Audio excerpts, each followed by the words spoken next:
I'm Sarah Maslin-Nier of The New York Times, sitting in for Sam Roberts. Welcome to The New York Times Close-Up. This week, the FAA turns to video gamers to help fill a critical air traffic controller shortage. We'll discuss the safety implications. But first, Mayor Zoran Mamdani has leaned into what he calls pothole politics, a theme he has highlighted in his first 100 days in office, the promise to fix the basic stuff that shapes daily life in the city. One of the biggest tests of that is happening in the streets themselves, where he's trying to use street design to cut car crashes, speed up some of the city's slowest buses, and reclaim space from cars. His latest test is Grand Army Plaza in Brooklyn. New York Times transit reporter Stefanos Chen broke the story and joins us to explain what that could mean for the way New Yorkers move through that space and how it fits into Mamdani's broader transportation agenda. And we'll also talk about a story I recently reported on about teenagers finding their own ways to push the limits of our subway system. Welcome. Thanks for having me. You broke this story that is going to reshape how people get around one of the gnarliest transit traffic hubs in Brooklyn. Walk us through what's wrong with Grand Army Plaza. Well, Grand Army Plaza was designed in part by Olmsted, who did Central Park as well. So it's really like this treasured space where it was designed to be for people to get away from city life. It was this verdant green spot in the middle of Brooklyn.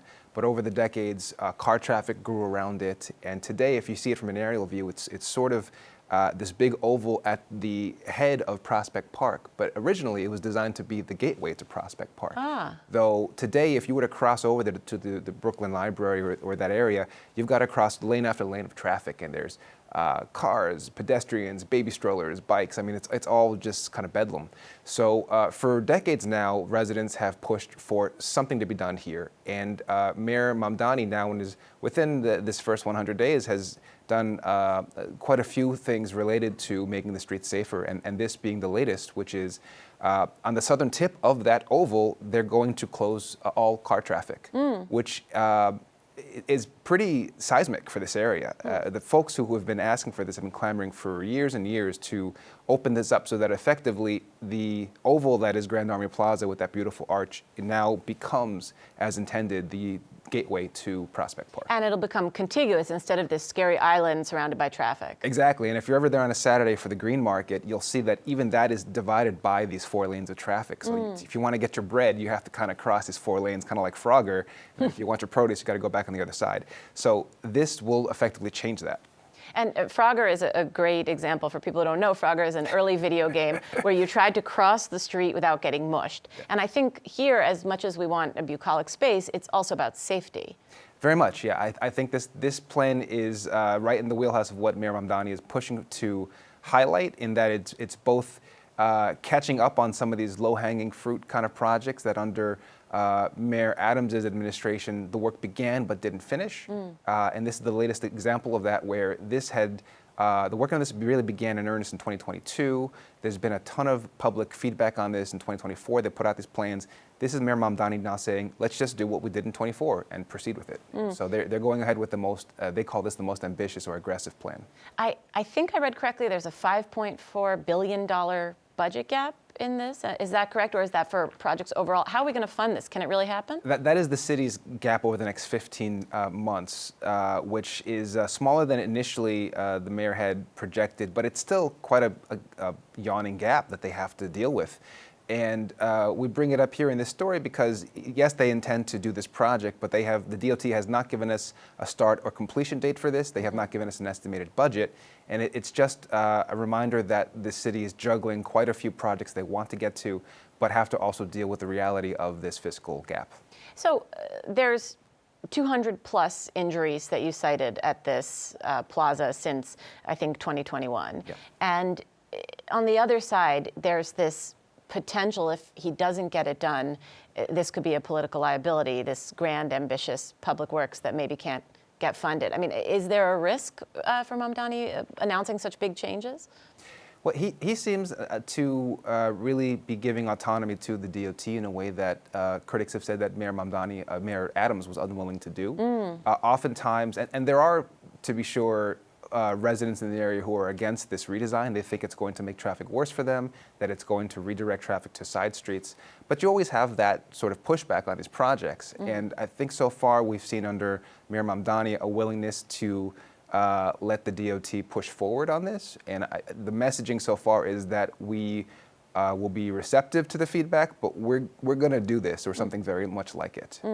And what's next? You mentioned these are the low-hanging fruit projects. I mean, do you have a sense of what else we could see changed? I mean, is Times Square going to be entirely pedestrianized, or is there something going to happen in the Bronx? Interesting you mentioned Times Square. That was a really big one under past mayors. That when we think back on it now, I mean, Times Square is filled with Disney characters and tourists, but it wasn't always the case. I mean, as you know as well, it used to be tons of car traffic. But the fact that we look back on that now and say, well, that looks so different, I think is kind of the mentality here, which is that if you can change these streets for the better, and there's a couple of projects he's already done that might not rise to the level of a Prospect Park integration, but are also pleasing a lot of transit advocates elsewhere in the city. In Astoria, they've announced that they're going to reconnect the bike lane where there was a lot of local pushback. They're speeding up buses wherever they can so far. There's work in the Bronx to do that, in Queens and Brooklyn. I think in aggregate, it's many of these smaller projects that they can look back on and ultimately get closer to the goals of adding more pedestrianized streets. Are we looking at free buses? Are they coming, or what do you think? It's a good transition because I think this is in service of delaying that. I think he doesn't yet have the political juice to make that happen. It is a promise that he contends he will get to in his term, but Governor Hochul, who is in charge of the MTA, which is a state agency, has not shown much support for the idea of raising taxes, at least in the way that Mayor Mamdani has suggested, to fund free buses. The MTA itself has not been warmed to the idea because they're actually fighting a fight to end fare evasion, so this kind of goes counter to that idea. So in the interim, he may find other ways to show that he's making progress on making streets safer, speeding up buses where he can, and it's sort of to buy him some runway to get to the broader goals he has. Well, you mentioned Hochul. He kind of had a win with Hochul this past week. Your former gig was looking into property, real estate, and stuff like that. Can you speak a little bit about this big change with a pied-à-terre tax? It's interesting because it's a compromise that I think Mayor Mamdani is eager to show that he's on board with and is cooperative with the governor in that she was unwilling so far to raise taxes on the wealthy writ large. But this is kind of a backdoor way to do that for a smaller sum of money, but still a sizable one. Essentially, the pied-à-terre tax is a way in which you get some more tax revenue out of many of these empty apartments that you see in Midtown Manhattan that are bought as second or third or fourth homes for folks who barely set foot in the city. And it's a large enough subset there where this could be a meaningful sum of money, and there's been pushes for this in the past as well. So the fact that the governor is willing to push this today shows that they are working together, at least to compromise on some of this. Well, you mentioned fare evasion, just going back a little bit with the MTA. I found this week, I paddled in your waters, I hope that was okay, and I covered some of the transit system, and I found a much worse thing happening than fare evasion, which was conquesting. You and I had discussed this. You did a great story on subway surfing. This is another iteration of it. There's kind of anarchy down there. That was a great story, by the way. Thank you. And I think gets to such an interesting part of the subway that is not, it doesn't get a lot of daylight, which is that there's this whole generation, multiple generations of kids who are such passionate rail fans, some, as you mentioned, conquestors was such a neat term to understand these folks, who are finding these cheaply made keys, like essentially skeleton keys, right? And driving the cars, physically moving these trains. And I think just the proliferation, as you point out, of social media has made it so that these kids are encouraged, and we're hearing about it more often. And you found some startling stats about how this is surging in recent years, and it's troubling, and it's a reflection, I guess, of a lot of things happening in terms of social media and the younger generations who throw caution to the wind. Yeah, so conquesting, it was so bizarre to me. I couldn't figure out why these trains were moving unauthorized, not by MTA workers. The stats you mentioned, so I found that there were 30 unauthorized movements last year. Those are only the reported ones. There were likely many, many more. And that's up from zero in past years. And it turns out, like you said, it's kids breaking into the subway. And the reason, Stefanos, that they can break into the subway is because all it takes is a $10 key you can buy on Amazon. And they even fabricate more complicated keys. Actually, 2 other keys turn all the subways in the system on, literally get them operating. And they fabricate them. I found chat groups where they were discussing selling ones that they had stolen or bought on eBay. And they were also printing them on 3D printers. One kid offered in my high school print shop, I can make you these keys. And it really blew my mind that there was a safety loophole. You know, these kids think of it as fun and just nerding out. You said driven by social media, they play video games. We're actually going to talk in the next segment about how the FAA is recruiting video gamers to be air traffic controllers because of that skill set. But these kids in the New York City subway are taking it upon themselves to not wait to become MTA workers. They try to drive the trains as little kiddos, and they don't think they're doing anything harmful. But actually, I spoke to people in the MTA who say it's just a matter of time before someone's crushed. You know, these are hugely dangerous machines operated by people who know nothing about them. And you raise a great point about that, just that gap. You have kids 3D printing to fit keys into holes on trains that are 50 years old. Yeah. The state is now in the middle of this big rolling stock purchase so that they can replace a lot of these older trains. But that's going to take years before we see most of those on the tracks. And in the interim, as you mentioned in the story, they've talked about some of these solutions where the New York trains will be more secure or biometrics will be used. Yeah. But we really haven't seen a lot of that in the system yet. So we have this interesting and kind of scary gap between you know, this arms race of very young kids who know all the latest tech, and the MTA, which is sort of, you know, taking its sweet time. Some of these trains are, you know, Reagan-era locomotives, so it's going to be a while before the gap is closed. Yeah, and I spoke to one of the people in TWU, the union that represents some of the transportation workers, and they said very powerfully, you know, if a kid can figure this out, what about someone with nefarious intentions? What about a terrorist? And I think that's, you know, a really interesting and possibly, unfortunately, plausible scenario that these gaps that the MTA hasn't patched, that kids can exploit. What if somebody who means ill for the city can do that? And I found a really interesting schism. So you covered subway surfers, right? Those are the daredevils who are standing on top of the cars and credit to our colleague Anna Lay, who did a really great piece on that in the past as well. Yes. Yeah, and they are getting themselves killed doing this, unfortunately. It's also teenagers. And they are separate from this group. Even though they're both running amok in the subway, the rail fans feel like the conquestors, the ones who are moving the trains, even though the rail fans are breaking in, and the subway surfers are giving them a bad rap, and they're trying to stop them, not because they think it's so bad, but because they're worried if somebody does something serious, like move a train or ride on top of a train, they won't be able to play around in the subway anymore. So it's such an interesting world, and like you say, it's fascinating to me that the gaps that allow this have not been plugged. I want to be very mindful of your time because you have been working on a breaking story in the green room this whole time. And so is there any last things we should look for in the Mamdani transportation game? What's next?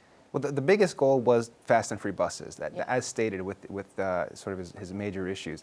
That's one that is probably in the distant future, if it is plausible. So we're going to continue to see, and he has quite a large supply of these projects he can still accomplish in the interim, and he's been doing that. So we'll see many more of these, I think, bus pedestrianization projects, and also just a reshaping of the streets, perhaps in ways that it didn't seem plausible under the last administration. Can he pull it off? Is there political will to do the things he wants to? I think it's early days still, but there's certainly more of a will there than there had been in recent years, and I think advocates would vouch for that, the point that many of these projects are moving forward when they've stalled for years prior. Jury's out still, but it looks as though they are committed to at least this first round of projects, and we'll see how much longer they continue with the pothole politics, as it's calling it. Thank you so much, Stefanos. Coming up, can gamers help ease the nation's air traffic controller shortage?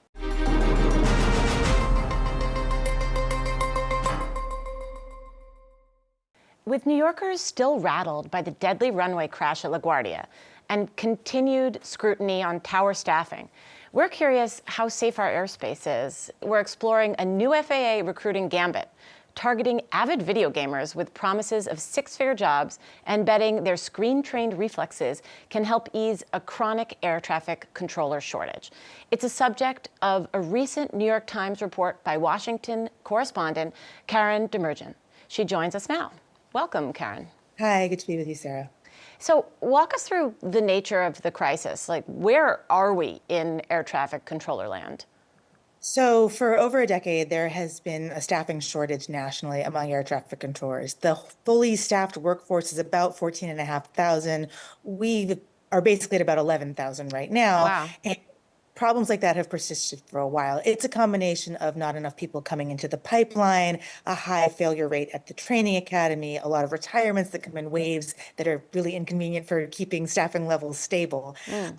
And so that, though, all has been really kind of thrown into the spotlight because we've had a series of these very serious aviation accidents at major airports over the last year and change. The mid-air collision above Reagan National Airport outside of Washington, D.C., really started to cast a harsh spotlight on all of these persistent problems. Then, of course, the LaGuardia accident last month, again, involved air traffic control issues that were still being investigated. And so it's raised questions again and put new scrutiny on, what are these staffing gaps? What are the problems that they're potentially causing? And why hasn't the federal government been able to solve the problem? So I was at LaGuardia covering that crash, and it was startling to see the plane, the state it was in, cantilevered sideways, the front sheared off, having impacted a fire truck actually responding to an emergency on another runway that crossed the runway. And like you said, it's still under investigation, but it looks like possibly human error from an air traffic controller permitting that truck to go through may have been to blame for this.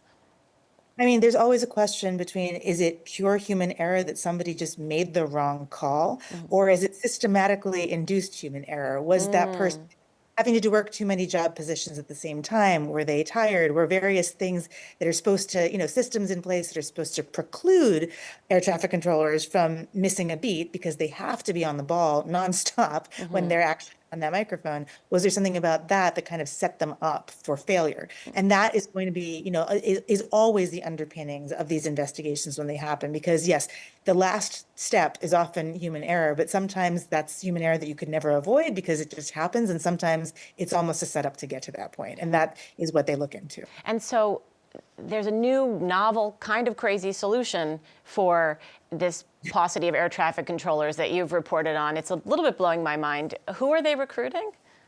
Well, okay, so they are looking at recruiting gamers, people who spend their free hours stuck in front of a video game controller at a console, playing what are oftentimes social games, but the classic, teenager that's glued to a screen and not going outside is now the ideal hiring candidate potentially for air traffic control, according to the Federal Aviation Administration. The even crazier thing is that this idea isn't that new. The FAA has said in the past, hey, we're interested in gamers. Other parts of the federal government, the military, immigration enforcement, they've also looked at gamers to basically say, hey, you might be the ideal recruit for us. But the FAA is really pouring a lot of its capital into this recruiting effort now. They're saying, look, we've been looking the wrong way when we focused on things like college fairs. What we really want is somebody who is adept at making quick decisions, responding to a bunch of inputs on a screen, doesn't get bored or tired staring at a screen hours on end, and can talk to people remotely and get whatever the job is done. I mean, it's a very different situation, obviously, being in a situation where you're playing, Call of Duty or something like that, and what the objectives of a game like that are. Yes, no shoot 'em up here on. You do not want things to explode when you're actually working air traffic control. That's a bad thing. Yeah. But the idea of being in control, managing multiple inputs is something that the FAA has said, okay, this is basically the profile of skills. And we teach the rest. And it is just a fact that the air traffic controllers do not have to have a college degree to be accepted in the training academy, pass their aptitude and medical tests, and then go on to work in towers.